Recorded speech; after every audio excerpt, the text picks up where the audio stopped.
Hello guys, welcome to my channel. In this video I will be sharing some of my study material with you. Required for B.S.C. IT Sem 4 Theory and Practical. Let's see.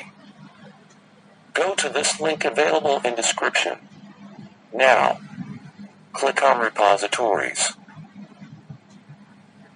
Here you will find all the repositories related to B.S.C. IT Sem 4 scrolling down below. Click one with Embedded Systems. Here you will find folder inside, which will be consisting of theory notes, PPT Word documents, etc. Go through all the PDF in there.